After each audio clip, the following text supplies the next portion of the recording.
This is Ashley Gayong on location for the Key Biscayne Chamber of Commerce for MiLoki Flow Jiu-Jitsu and Movement.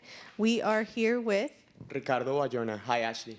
Nice to meet you. Nice to I have a couple of questions for you. How long have you been on the Key? We have been in the Key now for 1 year. In September, it's going to be 1 year.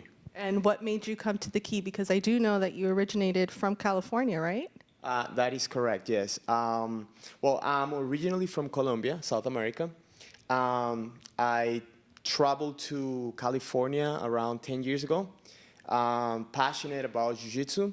And then I went and trained with the Gracie family. That is a Brazilian family that actually created Brazilian Jiu-Jitsu or Gracie Jiu-Jitsu. And I trained with them and I worked with them and taught at their academies for years. And then the story goes as my wife and I, we came here for vacation to visit my family that lives in the island. And we really love the island, and we started checking, the places, all the like this mall, everything, and there was no jiu-jitsu whatsoever in the island. So we thought it would be a good idea to move here to this beautiful paradise island, like you call it, and it's true, it's a paradise, and just open a school and just teach here, So it was a good moment for us to open our own school, and we thought that Key Biscayne was the perfect location. So what kind of jiu-jitsu and movement do you teach here? Is it Brazilian jiu-jitsu that you inherited from Gracie Academy, or? That is correct, yes. Well, basically, jiu-jitsu comes from India. It's the oldest martial art. It traveled to Japan, in which the Japanese gave it like some moves and put their input into jiu-jitsu and gave it a name. And then it was in the Japanese culture. Jiu-jitsu is the art of the samurai. So the guys with the armors and swords, when they didn't have the sword, they would do jiu-jitsu, Japanese jiu-jitsu. That was kept in Japanese culture for a long time. It was only until 1925 when one judo and jiu-jitsu black belt from Japan traveled to Brazil to start a Japanese colony in Brazil. And he met with the Gracie family. And this family from Scottish descent, but Brazilians, helped establish the Japanese colony, and they became friends. They were part of the politicians and everything in the government in Brazil. So Esai Maeda, kind of like in just kind of like showing his gratitude, taught the sons of the Gracie gentleman that helped him. He taught them jiu-jitsu, Japanese jiu-jitsu. The story goes as Elio Gracie, one of the youngest sons, he wouldn't have the athletical ability to do the Japanese jiu-jitsu, so he had to modify the jiu-jitsu style from Japan and make it only based on leverage. So the physical principle of leverage. And he was like 5'4" and only like 140 pounds. So he would have to really use a lot of leverage to defeat bigger and stronger opponents. Like when you have a flat tire in your car and you need to lift the car off the ground to change the tire, that little jack works with leverage. If you want to move a big rock, you use a little rock and then you use a bar and you apply leverage. So basically, it would be Elio Gracie's body fighting against one arm. So there is not one arm in the world that probably is stronger than one whole body, even though the body might be, not the biggest one or the strongest one. The nice thing about the jiu-jitsu that Elio Gracie invented is that it gives real tools for a weaker, lighter opponent or person to defend himself or herself against a bigger, stronger attacker. And that is huge because, jiu-jitsu is not based on strikes to win the fight. Jiu-jitsu does have strikes, but it's more about grappling and subduing the opponent with superior positions. Positions in which you cannot get hit, and you can hit and you can submit the opponent. So it works a lot with hyperextensions of the joints and chokes. What's nice about that is that for women, for instance, it's really good. For a woman to defend herself against a bigger, stronger attacker. For kids, that are being bullied or that they need to defend themselves against somebody, against an older kid, a second grader against a fifth grader, without really adding too much aggression to the already aggressive situation. You know how it's very common these days that you see that, the kids are even committing suicide. They don't want to go to school. It's like a big problem. When the kids get help from the parents and from the adults, there's different ways of helping them. One of the ways, go talk to a psychologist, go to talk to a psychiatrist. The problem is that the kid will never really have the confidence he needs to verbally address the bully, because he knows that if worse comes to worse, he will get beat up. But with jiu-jitsu, we approach things differently. We teach them how to talk and how to seem confident, but if they get physically attacked, we teach them how to defend themselves without punches or kicks. And in a way that is truly effective, and they know it is because they train here and they see how they can, get better and start dominating other students as they get dominated too. And it kind of like creates a little humbleness to it, so it doesn't create bullies out of the students. And it just basically teaches them how to create a friend out of a bully. And so. What kind of core fundamentals do you think that jiu-jitsu teaches children? Discipline, and what do you think that they can take out of jiu-jitsu for their and implement it in their everyday life? Right. Jiu-jitsu is very real. So if you start doing jiu-jitsu with your friend, and you come once a month, and your friend comes 3 times a week, in 2 months, she or he will be much better than you. And you will see it on the mat. So there is a realness to it. You can't really fake jiu-jitsu. You are playing chess with your body. Every movement that you do creates a response, a movement in response to your movement. So if you do the wrong movement, or you can't read what I'm doing, you will get submitted, you will get dominated, and then you have to tap, telling your partner like, hey, I had enough, and you win this time, and let's do it again. So kids start seeing for themselves that they need to come, like if they like jiu-jitsu and they like, being efficient at it, they need to come and they need to practice and they need to sweat and put in the work. So that creates a lot of discipline in them. It also creates a lot of focus, because here's the problem. Some kids are being medicated, because nowadays all the kids seem to have ADD. So they all get medicated. And the problem with that is that when you stop the medication, they create this aggressiveness, because of the lack of the medication and the withdrawals. And it's just something that, I'm not a psychiatrist, I'm not a psychologist, but what I can tell you is that if you burn the energy that the kids have and you show them something that they want to focus on, they will start learning, not only jiu-jitsu, they will start learning how to learn. They will start learning how to focus. And that's something that we really drill on them. Like, hey guys, come on, like, if you need to learn this, if you want to learn this, you need to focus. And they like the jiu-jitsu moves. So they start like, okay, I need to learn. And then you can transfer that learning process into math class, science class. I tell them, like, if you want to win playing video games, which they all like it, right? They do it a little bit too much. You need to focus, otherwise you lose. And they're like, yeah. So if you need to learn jiu-jitsu, you need to focus. And if you need to pass the math test, guess what? You need to focus. So they start learning discipline, focus, respect. They're humble because they know that even though they came in as the bigger kid, there was a little small kid that was here already 6 months ago training. And they got dominated by that little kid because they didn't know the technique at first. So that teaches them, like, maybe I could be the bigger person, but that doesn't mean that I'm going to be the baddest person. I need to put in the work and learn the techniques. So that also makes them really humble, focused, and disciplined. Every action has a reaction as well. Correct. Every action has a reaction. That brings me, that kind of like triggers me in my mind, the name. What is MiLoki Flow? Because everybody's like, well, it's a jiu-jitsu school. Yes, it is a jiu-jitsu school. MiLoki is just how I first learned the armbar.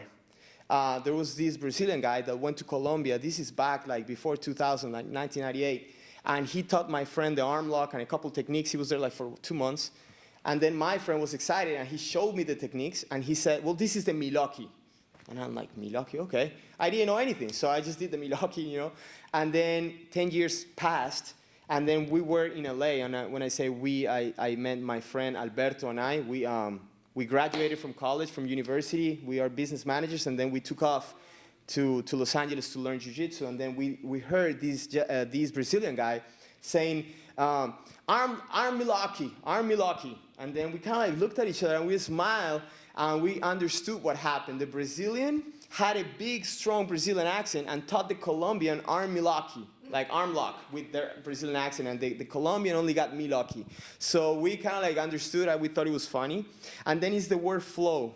And the word flow is very important to us because it's like a movement flow. So what we want to teach our students, kids, women, and adults, is that you can learn how to defend yourself, and beyond defending yourself, you can learn how to move better if you keep it as a game. You teach the kids, and even though the kids sometimes they get dominated, they have to tap, they smile. They're like, hey, good one. They smile, and let's do it again. If you keep, as an adult, that mindset with life, you are going to flow through life. And you're never going to find an obstacle that really stops you. Because it is like movement and jiu-jitsu. It goes with the flow. Jiu-jitsu never goes against. If jiu-jitsu finds a rock, it will just kind of like water, right? It will go around. And I think that's a beautiful philosophy, just in life. Beyond the mats, just understand that everything is just a moment in life. It's a situation, and you need to address it just for what it is. It's just a moment in life, good or bad, that's pretty, subjective, and you just gotta go with it. So MiLoki Flow, yeah. Do you offer classes, and if you do offer classes to children, and I'm sure you do offer classes to children, as you just said, how many children per class? Is it one instructor for every child? Is it you? Do you have other trainers? How does that work? Okay, so here's how it works. The academy works with programs. We don't really sell like memberships for months or anything like that. We sell a program. And there are programs for adults, for kids, and for women. So the way it works is like this. For instance, for kids, they can start once they're like 4.5 years old, and they will train with us in the kids program until they're like 14. To keep them engaged for all those years, we have a bunch of belts, right? Because kids like to get, we all like to get belts, right? And they're kind of like the reward. But we have a kids flow program that goes from 4.5 to 7, 8 years old, depending on how big the kid is and how committed he is.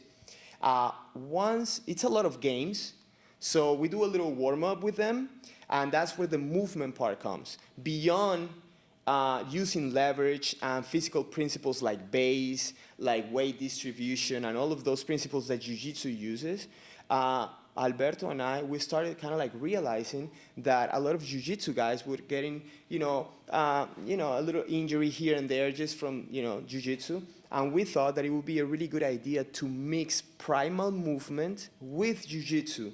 So we are black belts in jiu-jitsu. We have trained over 15 years, but in movement, we're like blue belts. We're like beginners. But we're so much into the movement aspect, learning that and taking seminars and doing that and kind of like mixing them so that our warm-ups for the kids are like crawling and jumping and running and all the things that kids do at the park. And kind of like the parents love that because you are not longer the parent that is like, oh, honey, please don't climb that tree. It's like, honey, let me take you to a place where they're going to teach you how to climb it safely and how to climb down. And then, the kid is the one that wants to climb, that wants to jump, that wants to do things. But not just because he's crazy, it's because he knows how to do it properly. Kids flow. Once the kids warm up with all these movements, we have them do a little verbal jiu-jitsu. So we'll create situations for them in which I'll play the bully and I'll give them a little push and talk to them, and, hey, give me your lunch money. And then they start like laughing, a little nervous, holding their pants. And then we start like, hey, let go of your pants, look me in the eye, say what you don't like, hey, don't push me again. And then they start looking more confident. And then we teach them what to do if they actually get physically assaulted, right? How to defend themselves, that's all the jiu-jitsu part. And then we play a bunch of games with them. When they start getting the techniques and they start winning the games too much, we know they're ready for junior flow. And junior flow is the next step. Like around 7.5, 8 years old, we move them to junior flow, in which they will keep learning self-defense and movement, just a little more complex. And that goes, it depending on the kid, but that goes until they kind of like master all the moves in junior flow. And then we have an elite course for all the older kids that have been doing jiu-jitsu for a while. And it's called Black Belt Club. And in Black Belt Club, it's basically like an advanced class for adults, but just cater for kids, you know? And they can be doing that until like they're 14, in which at that time we'll move them to Basic Flow. And Basic Flow is our beginner program for adults. It's our co-ed beginner program. So women and men meet on the mat, and we teach them 29 classes. It's a little card that I'll show you in a second.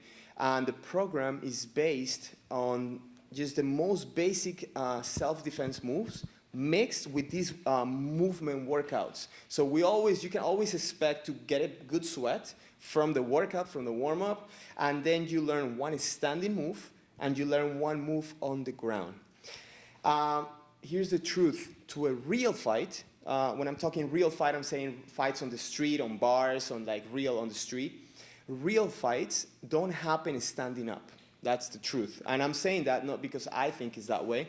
It's because in Los Angeles, I used to work with all the police, you know, all CIA, FBI, Border Patrol, Secret Service, Rangers, like all the police and law enforcement, and they gave us a lot of statistics of how most of the fights, if not all of them, start on your feet, but after a couple punches or kicks, both bodies entangle.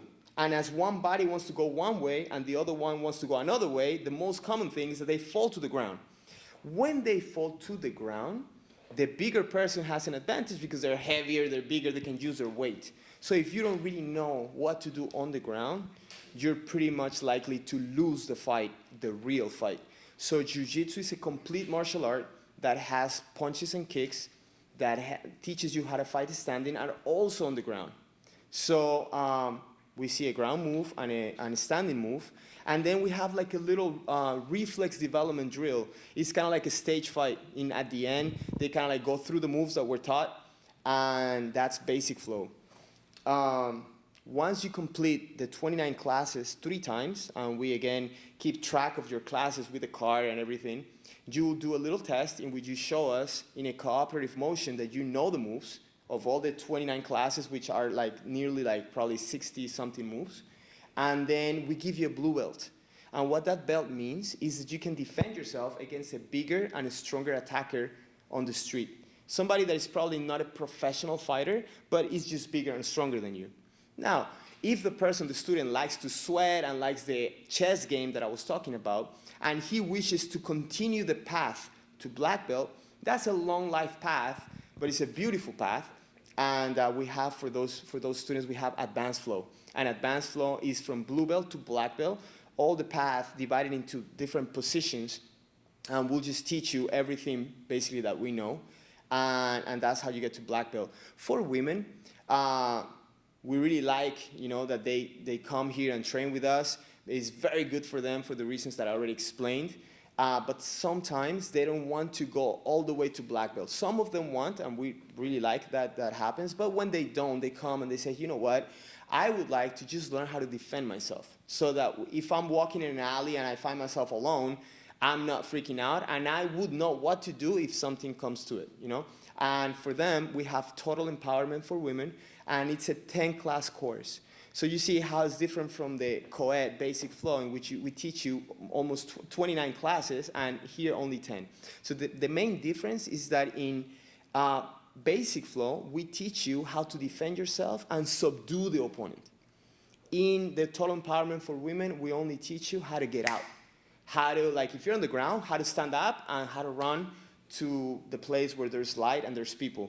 And we teach you that from all the situations, against the wall, standing, if you get punched, if you get taken down to the ground. So it's everything a woman needs to know just to be safe and go home or go wherever you're safe and you're not alone with this subject, this person. So yeah, kids, adults, and women. Now, when you say adults, you say males. No. Adults is, women, just for this special Total Empowerment course of 10 classes. But when I say Basic Flow and Advanced Flow, I mean, everybody. I mean, women and men that wish to, learn jiu-jitsu as a whole until black belt. Do you offer private classes? We also offer private classes. Private classes are the best way to learn anything, really. If you want to learn how to play the guitar and you want to learn fast and good, you should take private classes. And I'm sure it's pretty much the same with everything. Our concept here, if you can see, is in a small academy for the island. We have another one in Philadelphia. Let me get that for you. We have another one in Philadelphia. It's the same concept. So in this mat, you can feed probably what? Probably 12, 13 kids, probably 10 adults. And that's really good for the students because here's the deal. I'm always here, and I have 2 assistant instructors. So for 3 instructors on the mat working with 10 people, it's like 1 instructor per 3 people. It's pretty good. You come here and you always find the same people, your friends. It's like a family, It's not like that huge academy where there's like 60 people and only 1 instructor, in which, of course, we try to help as many people as we can, but it's physically impossible in 1 hour to do the move with all the 60 students. Contrary to MiLoki Flow's concept, that is always stays just small, and have like a little semi-private class in which you come and you know that you will do the move with me and you won't leave until I think the move is, perfected. Not to a black belt level, obviously, but to the level that is like good for you, learning for the first, second time. And even if it's not perfect, you'll come back and we'll perfect it. And I will always keep a track of your progress because there's not a lot of students, so that's really good. But if you absolutely cannot make it to the semi-private group class, we can always offer, and as a matter of fact, the whole morning we offer private classes. So I'm here teaching since 7 a.m., and until like around 2. And then I go back and I, have lunch and all of that, and I come back like around 4:30 some days, and some days we start class at 5:30 and up to like 8:30 p.m. So we have classes for people that come to the island after work, and they want to give it a workout. So we're here at that time too. So Ashley, I want to show you a move, a very basic move of jiu-jitsu so that our viewers and you can learn something today, something practical.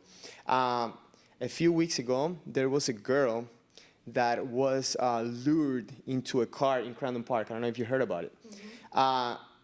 Thanks God, she didn't fall for it, and she just went running, and she got away, and that's great. But we always think that we're so safe in the island, which we are for the most part, but it doesn't, it doesn't come rare to us that maybe in Miami or another city, big cities, there's violence, and there might be a guy, bigger, stronger than you, or a girl, or whoever, that grabs you by the wrist and pulls you in.